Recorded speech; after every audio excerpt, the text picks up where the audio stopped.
বাড়িতেই দারুণ স্বাদের মুখরোচক চিকেন 65 বানানোর জন্য আমি নিয়ে নিয়েছি 400 গ্রাম বোনলেস চিকেন, নিয়ে নিয়েছি 1 চামচের মতো আদা রসুনের পেস্ট, হাফ কাপ দই, আর নিয়ে নিয়েছি প্রায় 1 চামচের মতো কারি পাতা কুচি। এবারে চিকেনটা ম্যারিনেট করার জন্য প্রথমে অ্যাড করে দিলাম নেওয়া দই সবটা, তার সাথে দিয়ে দিয়েছি আদা রসুনের পেস্ট, কারি পাতা কুচি, দিয়ে দেবো এর মধ্যে এবার প্রায় 2 চামচের মতো কাশ্মীরি লঙ্কার গুঁড়ো। কাশ্মীরি লঙ্কার গুঁড়োটা একটু বেশি অ্যাড করতে হবে, তাহলে এটার কালারটা সুন্দর হবে। দিয়ে দিলাম 1/4 চামচ গোলমরিচের গুঁড়ো আর 1/4 চামচ গরম মশলার গুঁড়ো, দিয়ে দিচ্ছি স্বাদ অনুসারে নুন। তারপরে চিকেনটা দই আর সব মশলাগুলো দিয়ে পরে ভালো করে মাখিয়ে নিতে হবে।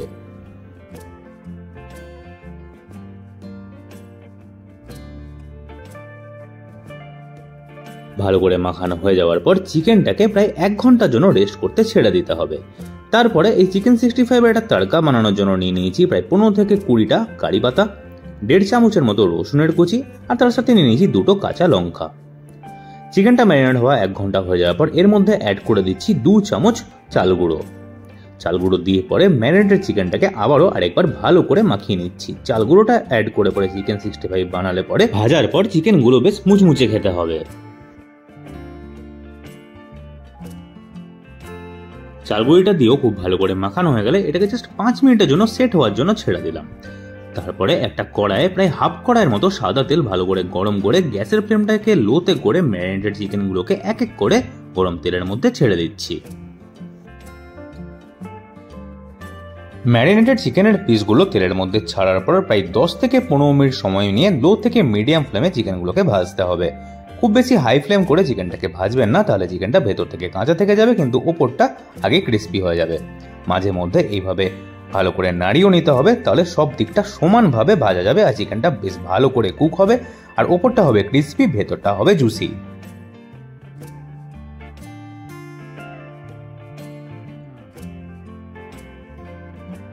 প্রায় 10 থেকে 15 মিনিটের মতো সময় ভেজে নেওয়ার পর যখন দেখবেন চিকেনের কালারগুলো এরকম গোল্ডেন ব্রাউন কালার হয়ে এসছে, তখন এগুলোকে এবার আলাদা একটা পাত্রে সরিয়ে রেখে নিচ্ছি।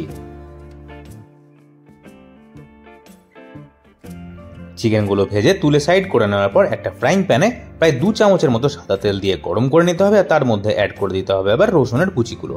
রসুনের কুচিগুলো অ্যাড করে 1 মিনিটের মতো মিডিয়াম ফ্লেমে ভেজে নিচ্ছি। আর 1 মিনিট রসুনগুলো ভেজে নেওয়ার পর তার মধ্যে অ্যাড করে দিচ্ছি কাঁচা লঙ্কা আর কারি পাতা সবটা। এবারে কাঁচা লঙ্কা আর কারি পাতাটা রসুনের সাথে মিশিয়ে পরে 30 সেকেন্ডের মতো মিডিয়াম ফ্লেমে ভেজে নিলে হবে আর তারপরে অ্যাড করে দিতে হবে ভেজে তুলে রাখা চিকেনগুলো। এবার চিকেনগুলো মাঝে মধ্যে এভাবে নাড়াতে থাকতে থাকতে মিডিয়াম ফ্লেমে 2 মিনিটের মতো রান্না করতে হবে। বাড়িতে যে কোনো ছোটখাটো অনুষ্ঠানে বা সন্ধ্যাবেলার স্ন্যাক্সের জন্য খুব সহজেই এই দারুণ মুখরোচক চিকেন 65 খুব সহজেই আপনারা বানিয়ে নিতে পারবেন। লাস্টে এর মধ্যে ছড়িয়ে দিচ্ছি অল্প একটু পরিমাণে গোলমরিচের গুঁড়ো।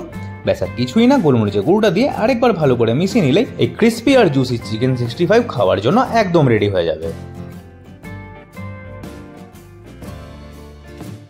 আজকের এই চিকেন 65 রেসিপিটা আপনাদের কেমন লাগলো সেটা কমেন্ট করে জানাবেন। রেসিপিটা ভালো লাগলে ভিডিওটা একটা লাইক করে দেবেন, রেসিপিটা সবার সাথে শেয়ার করে দেবেন। এই চ্যানেলে এরকমই রান্নার ভিডিও আমি শেয়ার করে থাকি, তাই চ্যানেলটাকে অবশ্যই সাবস্ক্রাইব করে দেবেন, পাশে থাকা বেল আইকনটা দাবতেও ভুলবেন না। তাহলে বন্ধুরা আজকে এই পর্যন্তই, দেখা হবে আমার নতুন একটা কুকিং ব্লগের সাথে। অসংখ্য ধন্যবাদ আজকের এই ভিডিওটা দেখার জন্য।